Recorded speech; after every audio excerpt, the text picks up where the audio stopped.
A paz do Senhor, meus irmãos, tudo bem? Tranquilo? Hoje é 31 de dezembro, né? É o último dia do ano, 2020, e estamos assim nas vésperas de 2021. A lição do primeiro trimestre já começa domingo agora que vem, dia 3. E vamos estudar sobre o tema o verdadeiro pentecostalismo, a atualidade da doutrina bíblica sobre a atuação do Espírito Santo. Toda lição vai trabalhar na atuação do Espírito Santo, na vida da igreja, na vida de Israel, né? Lição 1. A pessoa do Espírito Santo, né? A pessoa do Espírito Santo é o que a gente vai tratar nesse domingo que vem na escola dominical, dia 3 de janeiro. O texto áureo diz assim: e não entristeçais o Espírito Santo de Deus, no qual estáis selado para o dia da redenção. Efésios 4, versículo 30. A verdade prática diz assim: somente a Bíblia revela a verdadeira identidade e as obras do Espírito Santo. Um tema que nós, pentecostais, vivenciamos. A leitura bíblica básica em classe, vamos estudar em João 14, versículo 16 a 18 e o versículo 26.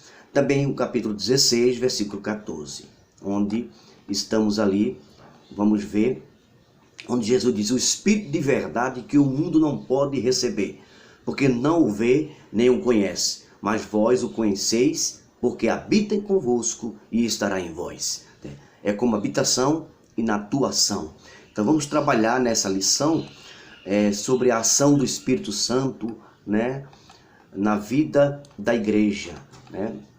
O primeiro ponto da lição está aqui, a revelação do Espírito Santo nas Escrituras, né? Vai mostrar a divindade, a deidade de Deus, do Espírito Santo, absoluta do Espírito Santo e revelada na Escritura. Essa é a crença da igreja ao longo dos séculos. Essa verdade está clara na fórmula batismal. Quando a gente vai batizar alguém, batizamos em nome do Pai, do Filho e do Espírito Santo. Então as três pessoas é mencionada, tá certo?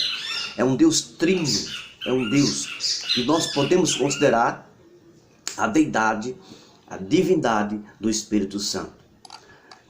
Nós temos que o Espírito Santo habita em vós, 1 Coríntios 3,16. Ele serve no crente como habitação, tá certo? A primeira pessoa a conhecer o Espírito Santo é o pecador quando se converte para Jesus. Além de ser convencido por ele, vai ser assim uma habitação. Ele já entra na pessoa e já fica morando ali, tá certo? Se faz morada. O Espírito é também inteligente, ele raciocina. O Espírito Santo, ele fala, ele é uma pessoa, ele fala, ele ama, ele intercede por nós com gemidos inexprimíveis, como disse Paulo.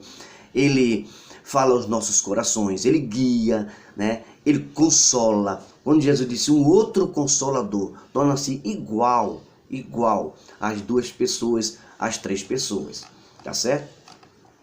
É onisciente, né? Está em todo lugar, sabe todas as coisas, é onipresente, está em todo lugar. Salmo 139 mostra a sua onisciência, mostra a sua onipresença, tá certo? Que ninguém pode se esconder dele, ele está presente. No Salmo 139 a gente vê isso, tá certo?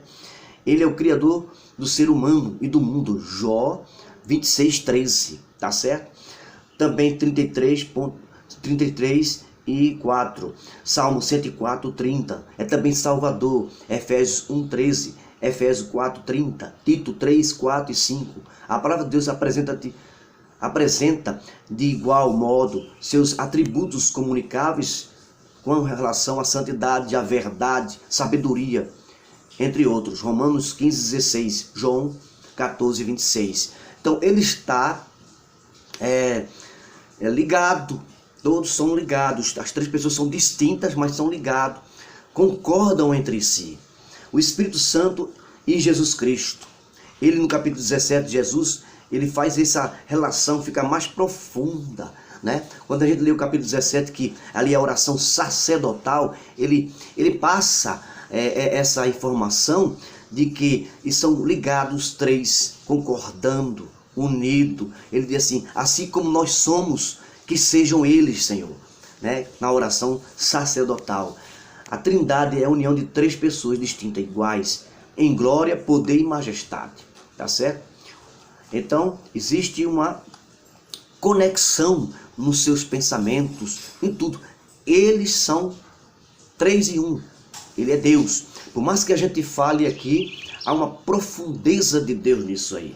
Então é um rio que não tem como chegar até o final.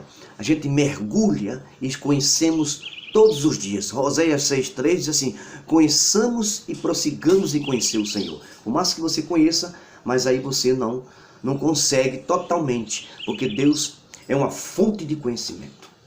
Então, o terceiro ponto diz: o Espírito Santo age no mundo e no ser humano.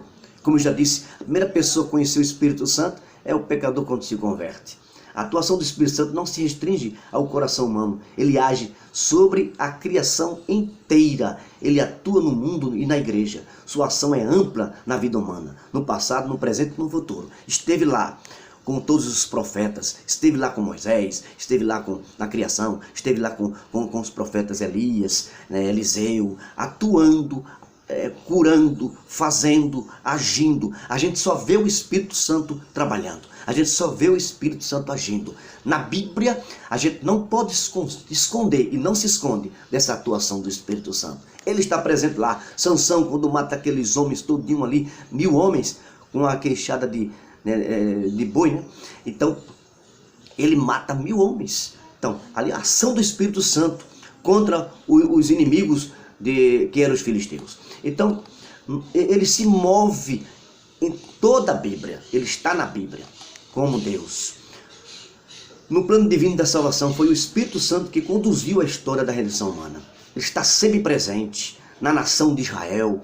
Deus agia, Deus falava. O Espírito Santo é uma pessoa que fala, que age, que cura, que guia, que direciona, que consola. Inclusive, ele é considerado o Consolador, o outro Consolador, como Jesus mencionou.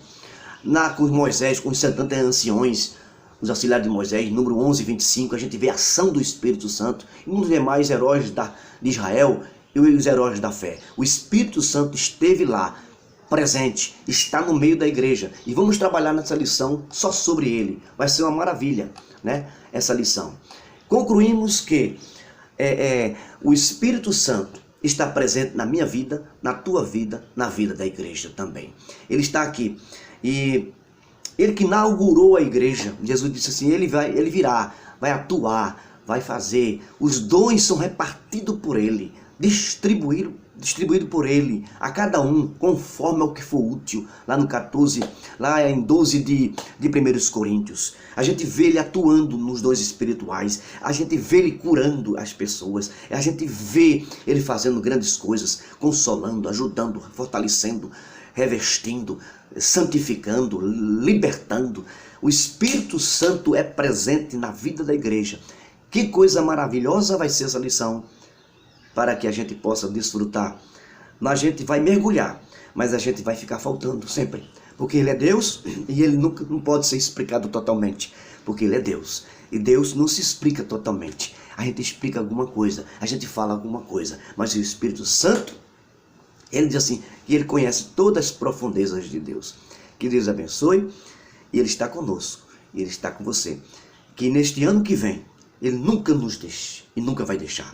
Ele estará presente. O Consolador vai estar com a igreja em 2021. Se Jesus demorar, enquanto nós estamos aqui, ele está preparando a igreja para se encontrar com o noivo. Que Deus abençoe a todos. Domingo que vem, se Deus permitir, estaremos lá na escola dominical. Ele é grande e poderoso para fazer. Ele é poderoso para nos sustentar. Ele sustenta todas as coisas. O Espírito Santo é o tema. A pessoa do Espírito Santo. Que Deus abençoe a todos e ajude a todos nós nesse ano que vem, né?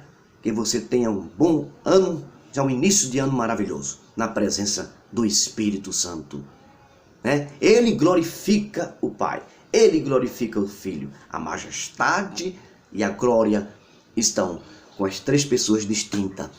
O Deus Trino, o Deus maravilhoso, o Deus Espírito Santo.